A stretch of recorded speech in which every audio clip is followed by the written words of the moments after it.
My name is Caitlyn Vanderhaege, and I have a new blog in Canada called This Healthy Mom, and it's just so exciting to meet you because everything we read says Dr. Sears on it, and so now I finally actually get to meet you. Well, thank you, Caitlyn. You know, it's really an honor to share everything we've learned with moms. This is my 50th year as a father and a pediatrician. That's pretty amazing. I love to share what I've learned over 50 years. That's amazing. Yeah, well, it's just great because I have 3 kids, 3 daughters. Congratulations. Thank you. You don't look that tired. I'd like to think that it's good genes, good genes. Oh, it's a gene. Yeah, okay. So I have my oldest daughter turned 6 in May, and then I have a 3-year-old and then a 9-month-old. So it's thank you. And so I do a lot of online research, and I talk to I actually have a nurse practitioner. So it's great that because your wife is a registered nurse, correct? Yes, yeah. Yes. So it's just wonderful to get everybody's perspective on everything. And I just want to know what your thoughts are on kids and supplements and like when they need them. Obviously, we want everything from our food, but when is there the line where we need to switch to a supplement? Well, generally, see, a supplement is just that. It fills in the gaps. Yeah. So let's take what I think is my favorite supplement. Say an omega-3. Yes. Okay. Perfect. Up in Canada. Yeah. Now, you get fish in Canada, Yes, we do. and you get good wild salmon. Yes. So let's imagine you're coming into my office, and Alexa is 6 months of age, and we're having the starting solids talk. So I'm going to surprise you. And you're probably thinking, do I start rice cereal and all what the old books used to say? So I say, now, Caitlyn, you know, you're growing a little fat head there. That's right. And Alexa is what? Yes. Her brain is mostly fat. Wow, So the way I get moms to remember that, you're growing a little fat head. The brain is 60% fat. So naturally, the foods we would select would be healthy fats. Mother's milk, 40% fat. Yeah, we love So, that one. First food that we do in our practice is avocado. Oh, yes. Healthy fat. Mash it up. And they love the texture. Yes, it gets everywhere. It's wonderful. They love it. And the second food, this will surprise you, is wild salmon. Oh. I have a big sign in my office, salmon at 7 months. Yeah. That's perfect. And Mom said, really? Yeah, you take it, but make it wild. And up in Canada, you get wild salmon. We have beautiful That's salmon. great. You do. And you mash it up. Yep. And you put it on the baby's tongue. Okay. 3 magic words: shaping young tastes. Yes. Okay? So when you start, now you want me to go a little deep into this? Yeah, of course, yeah. I found if mothers understand the why behind what we say, Exactly. Yeah. oh, I'm going to do that. So let's take that piece of wild salmon, Okay. put it on the baby's tongue. And the tongue has a lot of nerves in the end of it, nerve fibers. And those nerve fibers for salmon send a biochemical text message, thousands of them, to the taste center in the brain.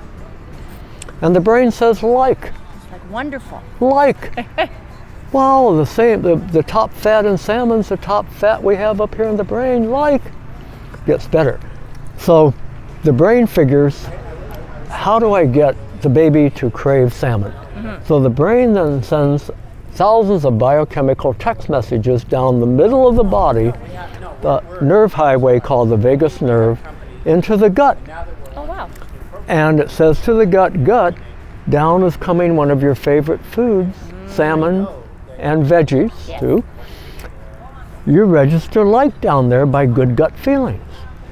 So the gut says like, the gut brain says like, the head brain says like, and after a few years, maybe a few months even, of eating salmon every day or every other day, the crave center in the brain says like salmon, mama, feed me more. Now, I want it now. I want it now, see? So this is why you start earlier. Now, toddlers, for example, They're tricky. you know, they're picky. Yeah, they are. They'll eat salmon one day, won't eat it for a week. I definitely have one of those. You have one, okay. So you shoot for a balanced week, Yes. not a balanced day. Now, that's an example That's a where great sometimes if your child, well, I just don't want any more salmon for a month, that's where you would give them an omega-3 supplement Wonderful. Okay, good. to fill in the gaps. That's an example there. But you start with whole foods, Yes. real foods, ground up real foods. Yeah, I agree. That's a wonderful idea. Yeah.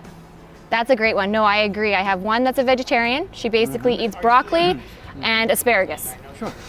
But, Now, there's a good example. but that's about it. So the vegetarian or vegan diet's very, very healthy. Some of the healthiest people in the world are vegans. However, I'm going to have a little word of caution. Their iron problem gets in there, Yeah, right? they have iron. See, in the first there are 2 times in a person's life where vegan is risky. The first 2 years and older. Ah, yes. Now, omega-3s. So I would give her an omega-3 supplement Okay. because the vegan source of omega-3s is not nearly as good as the wild salmon source. Okay? Okay. Iron, Yep. iron measurement, vitamin B12, which That's you get help in with the salmon. iron, right? You get that with salmon. So Yep. salmon, you get 2 supplements right there. You get omega-3s Yep. and you get vitamin D. That's perfect. And you get B12, those 3. That's wonderful. Those 3 are great. I know it's interesting because obviously you have, what, 8 children? 8 children, Yeah. yes. And so I only have 3, so it feels like I'm like way far behind you. That's why I have gray hair. Well, mine's gonna go blonde to gray, so no one's even gonna notice. But I find that with each one, you basically make a meal and then they each eat a part of it. Yeah. So I have my meat eater, my vegetarian, and thankfully the baby is happy with everything currently. As long as she can throw it around the house, she'll eat it. Sure. So, And another little trick, smoothies. oh yes.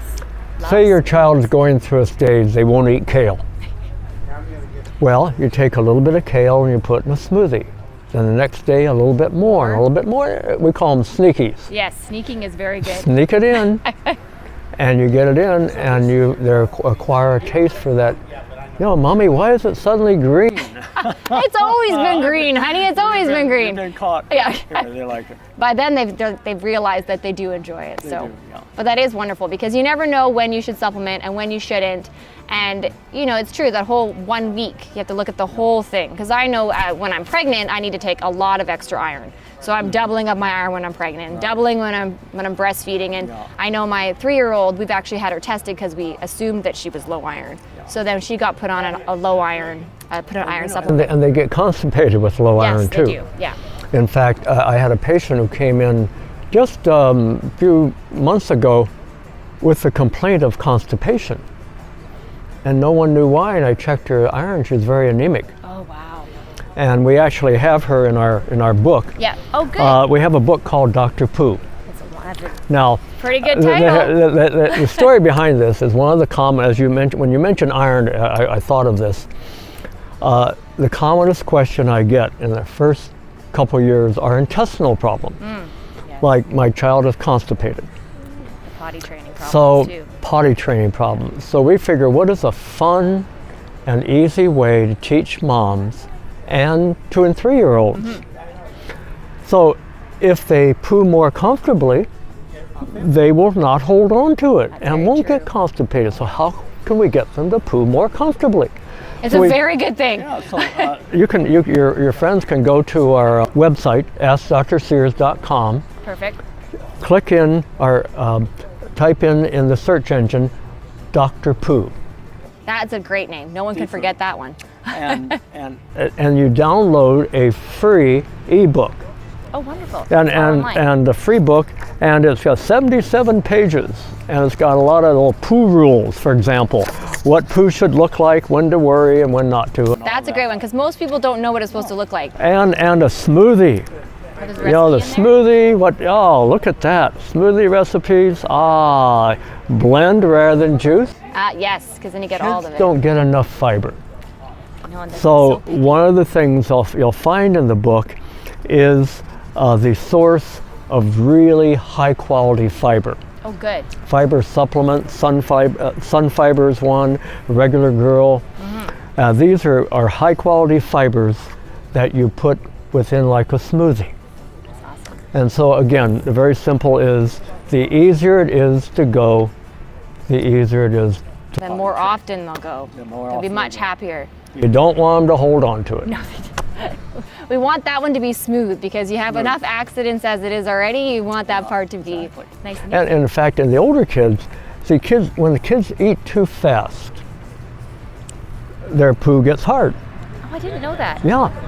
And so what we say, and the book is through all kinds of funny sayings that kids love. The longer you chew, the better you poo. That's a great one. That is a great one, I have to say.